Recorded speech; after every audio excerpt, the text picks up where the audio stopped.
সাফল্যটা মানে রিদমটা ছিল দেখে কি আপনি টানা করেছে বা আপনি সাফল্য পেয়েছেন এরকম কিছু? টানা করানোর একটাই কারণ হচ্ছে যে মানে ওদের রাইটি ব্যাটসম্যান বেশি ছিল, আর ওইখানে আমার বলটা এফেক্টিভ ছিল, এই জন্য মিরাজ টানা করে দিছে। আর আগের ম্যাচগুলোতে ও চেঞ্জিং করছে, মানে ওইটা মানে প্ল্যানিংই ছিল, কারণ ওদের লেফটি রাইটি এইরকম একটা কম্বিনেশন ছিল, এই জন্য হয়তো বা ও করাইতে পারেনি। বাট আজকে ওর হাতে অপশন ছিল, এই জন্য করাই ফেলছে। উইকেট 180 উইকেট ছিল। আমার কাছে মনে হইতেছে ওই ফার্স্ট রান আউটটাই ওরা একটু ব্যাকফুটে চলে গেছে আর কি।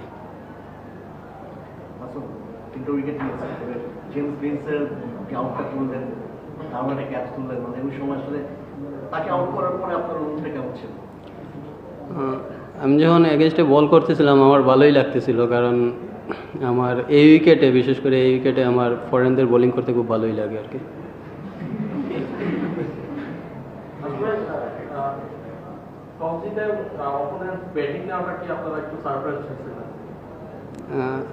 আসলে আমরাই ব্যাটিং করতে চাইছিলাম আর কি এই উইকেটে, বাট আমাদের প্ল্যানই ছিল যেইটাই হয় আমরা ওইটাই করব। বাট আমাদের ফার্স্ট টার্গেটই ছিল আমরা টস পাইলে আমরা ব্যাটিং করব।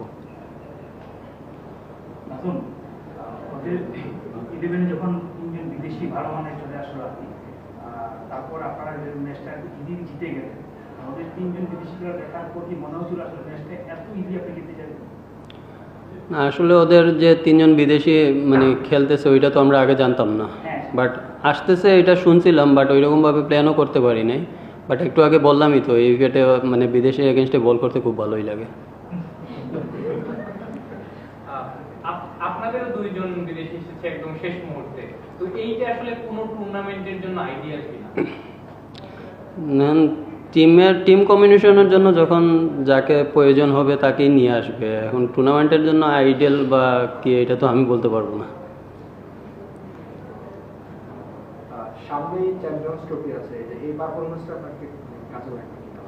চ্যাম্পিয়ন্স ট্রফি তো ভাই চ্যাম্পিয়ন্স ট্রফি, ওইটা নিয়ে আলাদাভাবে প্ল্যান করব। বর্তমানে বিপিএলটা নিয়েই আছে, ওইটা ভালোভাবে শেষ করি ইনশাল্লাহ।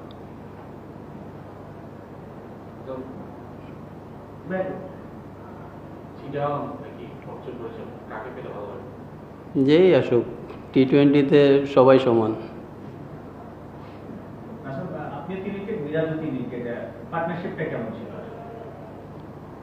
আমরা তো একসাথে বোলিং করি নাই, বোলিং পার্টনারশিপের জন্য ও পরে আসছে, বাট সমান সমান উইকেট হয়েছে। বাট ও এফেক্টিভ একটু বোলিং করছে পাওয়ার প্লেতে, ওই সাইফের উইকেটটা নিয়ে নিছে আর কি। পরে আবার ওই যে সাইফুদ্দিনের হাসান নিয়ে নিল, এই জায়গায় মানে আমরা একটু আগায় গেছি আর কি। বাট যখন লাস্টে সাইফুদ্দিন আসছিল তখন মানে কথা বলতেছিলাম, তুমি এখন 2টা ওভার করে নাও, আমরা আরেকটু আগায় যাবো আর কি।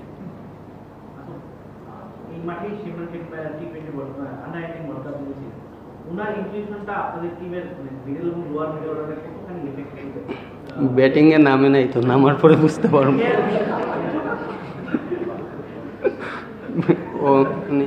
অবশ্যই ফরেন প্লেয়ার তো হচ্ছে আমাদের সাপোর্ট করার জন্য, যা খেলার আমাদের লোকালরাই খেলতে হবে, বাট ওরা আমাদের সাপোর্ট করবে। বাট ওর আজকে ব্যাটিংয়ে নামা লাগে নাই, ইনশাল্লাহ পরের ম্যাচে দিন নামা লাগে দেখা যাবে।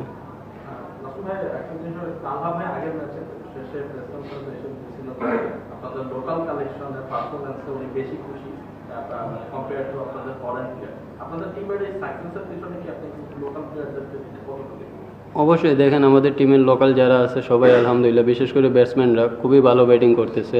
এমনকি বাইরে যারা ব্রেঞ্চে বসে আছে ওরাও ক্যাপেবল যে 11-এ খেলার জন্য, বাট আমাদের কম্বিনেশনের জন্য আমরা খেলাইতে পারতেছি না আর কি।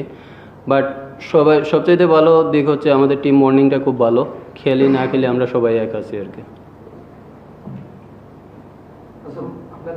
লাস্ট 3টা ম্যাচই ছিল নকআউটের মতো, মানে হারলেই বাদ, লিগ পর্বেরও 2টা ম্যাচ ছিল, স্টিল ওই অবস্থাতেই আছে। মানে একটা অংশ আপনার পার হয়ে গেছে, বাকি পথটা মানে পার হওয়া সম্ভব হবে কিনা? জাস্ট একটা ম্যাচ দেখেন, এটা গত 2 ম্যাচ আগ থেকেই আমরা নকআউট খেলতেছি, আর সব টিমই তো চায় যাতে সেমিফাইনাল ফাইনাল খেলুক। আমাদের ফার্স্ট টার্গেটটা ছিল টপ 4-এ আসা, আলহামদুলিল্লাহ আসছে। এখন আজকে যেহেতু এলিমিনেটেড ফার্স্ট ম্যাচটা আমরা জিতছি আলহামদুলিল্লাহ, ইনশাল্লাহ নেক্সট ম্যাচটাও জেতার জন্য ক্রিকেট বলবো। সবাই তো চায় ফাইনালে যাওয়ার জন্য, আমাদেরও স্বপ্ন আছে।